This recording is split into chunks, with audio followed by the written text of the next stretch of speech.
So বন্ধুরা, আসসালামু আলাইকুম। ড্রাইভার আলামিন ভাই আপনাদেরকে আমাদের ছাদে নিয়ে যাচ্ছি ছাদ কৃষি দেখানোর জন্য আমার ছোটো মেয়েকে সঙ্গে নিয়ে। তো ছাদে চলে আসলাম এই মুহূর্তে। আপনাদেরকে দেখাচ্ছি চাল কুমড়া, চিচিঙ্গা গাছ, তারপরে এখানে আছে ড্রাগন ফল। সারগুলো শুকানো হচ্ছে, জৈব সার। তারপরে যে ড্রাগন ফলগুলো দেখছেন ফুল আসছে। আমার ভাই নিজে যে চাঁদ কৃষি করে আসছে, উনি নিজে আমার বড় ভাই বিভিন্ন গাছে পানি দিতেছে, পানি গাছ পরিচর্যা করতেছে। উনি সবসময় বিকালবেলা গাছ পরিচর্যা করে আসেন। তাই এত পরিশ্রমের কারণেই এত সুন্দর সুন্দর গাছ হয়েছে। ওই যে দেখতে পারতেছেন সার দিচ্ছে বিভিন্ন গাছে ছিটে। তারপরে এই যে ড্রাগন ফলে কিন্তু ফুল ধরেছে, আমরা ড্রাগন ফল খেয়েছি। সাজনা গাছ তো সবাই চিনেন, সাজনা হয়েছে খুব সুন্দর করে, সাথে সাজনা বিন্না ফুল।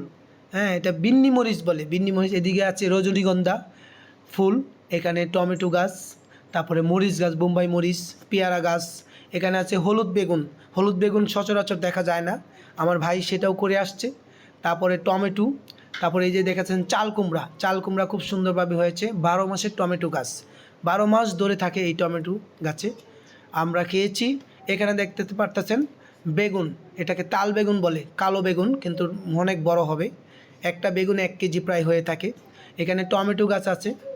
আর এখানে দেখতে পারতেছেন বিভিন্ন রকমের লেবু গাছ, লেবু গাছ আছে, আম গাছ আছে। হ্যাঁ, কলমের গাছ আছে আমের। এখানে লেবু গাছ কত সুন্দর করে মন মুগ্ধকর লেবুগুলো হয়ে আছে। গাছটা অফুরন্ত সুন্দর, অনেকগুলো লেবু ধরেছে মাশাল্লাহ। গাছটার ফলন ভালো হয়েছে। এখানে আমি বাইরের লোকটা দেখাতে চাচ্ছি আপনাদেরকে আমাদের ছাদ থেকে। পাশাপাশি দেখাচ্ছে বড় একটা বিল্ডিং দেখা যাচ্ছে। এটার নাম হলো মল্লিক টাওয়ার, চিড়িয়াখানা রোডে। এটা একটা রেস্টুরেন্ট আছে, রুফ টাওয়ার। তো রুফটপ দ্য বাবেলস পাশে দেখাতে চাচ্ছি।